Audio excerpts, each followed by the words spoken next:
Сәлем достар, сіздер Агро каналындасыздар.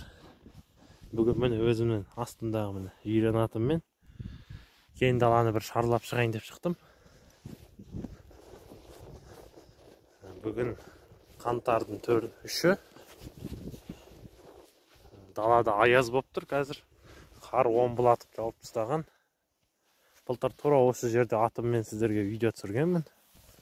Былтыр тай болып еді, биыл құнан шықты. Осы құнанды кішкене жүгіртіп шығуға бүгін шығып отырмын. Ауылымызды қалың қар басып тастады, омбылатып. Күн деген суық болып тұр енді. Сіздерге табиғаттың әдемілігін көрсетейін деп шыққам. Міне біз жақтағы таулар, Жетісу облысының таулары. Қазір жотаға шығып көрсететін боламын тағы да. Достар, видео басталмас бұрын каналға тіркеліп, лайк басып, комментарий жаза кетіңіздер. Бұл бізге өте жақсы мотивация, видео салған қалды да. Бұны алдында сіздерге қой бордақылау туралы видео салған болатынмын. Арнайы сол видеоның өзіміздің көктемде қоршаған жерімізді барып қазір көріп келейін деп отырмын. Жағдайы қалай екен. Осылайынан жылқымен барып тексеріп тұрамын. Мына біреу тас алыстан итке ұқсап еді. Жақындасам сөйтсем тас екен.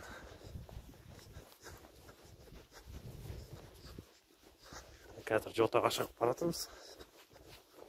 Қардан, шиден басқа, ши мен тобылғыдан басқа еш нәрсе көрінбейді. Жақында бір видеода тобылғы теруге шыққан видеомды салатын боламын достар. Оған да шықпасақ, қарды сыпыратын осы ең жақсы биоматериал десек те болады, осы тобылғы. Қар сыпырғанға өте тамаша. Осы осындай тобылғы теруге де шығамыз. Әлі сіздерге көрсетер контент деген жетеді. Міне қазір тауларды жақындатып көрсетемін баршама сіздерге. Жылқының тізгінін ұстау оңай болмай жатыр просто. Мынау біздің таулар. Жирен құнан тура бәйгеге шабатын жылқылар құсап, аяғын тарпынып тұр тура. Жіберіп басымды деп. Видеоның ортасына қарай шабатын мүмкіндік болса, шапқанымды да түсіріп жатамын. Сөйтті видеоны алыстамай, видеоның соңына дейін көруге кеңес беремін достар. Достар, міне келесі жотамызға да жеттік. Мына тұрған қоршауымызға жақындап қалдық. Міне ауылдың жылқылары жайылып жүр екен.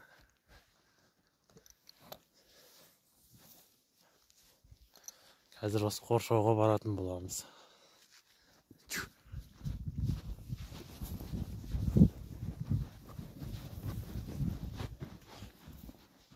Жердің қарындығы көрінді ме? Қалың қар.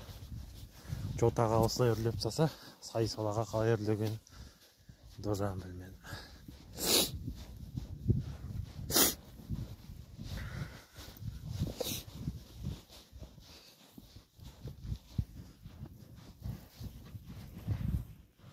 Достар, ұзақ жолдан кейін қоршауымызға жетейін деп қалдық.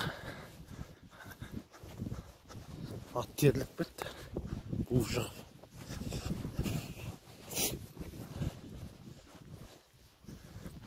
Қоршалған жерге жетейін деп қалдық достар. Қоршауды қазір айналып шығып, тексеріп шығамыз. Үзілген еткен жерлері бар ма екен? Сонымен солайын тексереміз.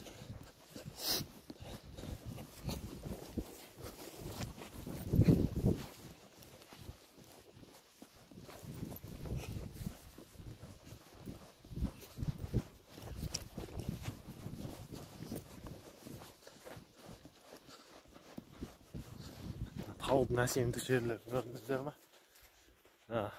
Таудың басындағы қарайып тұрғанның бәрі бізде ол шырша, қарағайлар. Мына қоршауымызды мына бір-екі жерін үзіп кетіпті. Мына жерін қиып кетіпті біреулер үзіп. Талай жерлер үзіліп, қиылып кетіпті. Достар, жаңағы жеріміз үзіліп қапты, бір жеріміз қалған жерде граница алды. Күй жайы нормальный секілді. Жерге біз бидай еккенбіз былтырғы жылы, алдыңғы жылы. Жылқы шаршады ғой деймін әбден. Жүрмей келе жатыр, болдыр. Осылайынан Қазақстанның шекарасы ұқсап, барлығын бақылап қарап шығамыз. Достар, қоршауымыздың екінші жағына да келдік. Бұл жақ қоршау енді барлығы сай десек те болады. Мына жақ аранамыз сай. Негізі жеріміз бұдан да кем болу керек, бірақ мына жақ сай болғасын осылайынан қоршадық. Кең дала, жазық дала бар, бірақ оны ешкім игермейді. Біз осылай сайды пайдаланып жүрміз. Бұл енді өкінішті қазіргі жағдай. Осылай сайды да бітеп шықтық қоршап. Кезінде бұл сайымыз баяғы Совет үкіметі кезінде арық болған. Кейін су көп салынғаннан жарап осындай сайға айналған. Теп-тегіс жер болған басында. Ол енді бізге дейінгі болған оқиға. Бұл сайдың бір преимуществосы, бір жақсы жері. Мал көп жақындамайды сайға. Осылайынан сайымыз, қоршауымыз сайдағы мықты күйінде тұра береді. Сол жақсы сайда. Жылқымыз тері шықты, сүті жабысыз отырды. Омбығарын қараңыздаршы. Жылқының белінен келеді. Бел аяғынан келіп тұрмын. Омбыға арбатып келетіміз естілі. Қоршауымыздың бас жағына да жеттік. Екі отта кәдімгідей жер. Жылқының буы шығып кетті. Сіз байқаңыздар. Денесіндегі жылтыраған майының бәрі сылынып түсті. Біз қоршаудың қақпасына барамыз. Мына жақта да жылқылар жоғарыда. Биыл қыс қатты болайын деп тұр. Қыстың қаттылығы суығында емес, ең қиыны малға шөп табылмағандығында. Ол проблема ауылдағы мал ұстайтын халықтың барлығы біледі. Міне қоршауымыздың қақпасы, осындай темірден қақпасы бар деп жасап қойғам.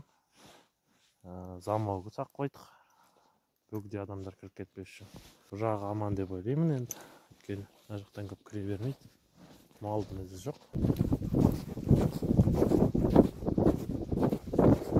Тұлпардың шабысы.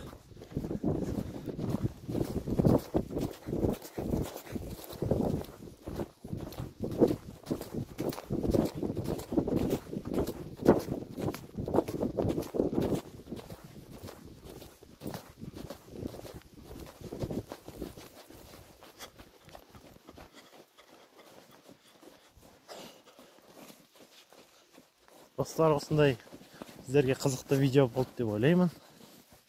Видео ұнаса достар, каналға тіркеліп, лайк басып, комментарий жаза кетіңіздер.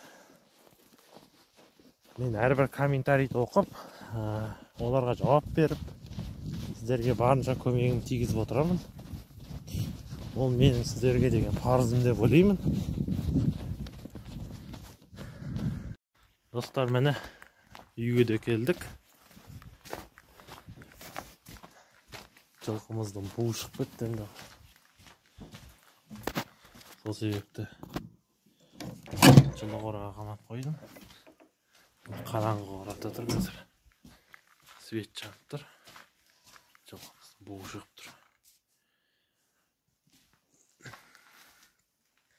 Жарғы жағынан түсірейін сіздерге.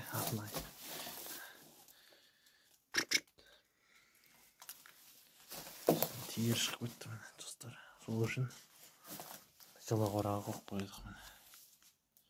Әр су үстіне. Томбасында өстіп, кеудесі тұсына суық деймесін деп, соған жылқымызды жабылап қойдық. Сондай жылы қорада 1-2 сағат тұрып, асықпай кеуіп кетеді, жабу арқылы осылай.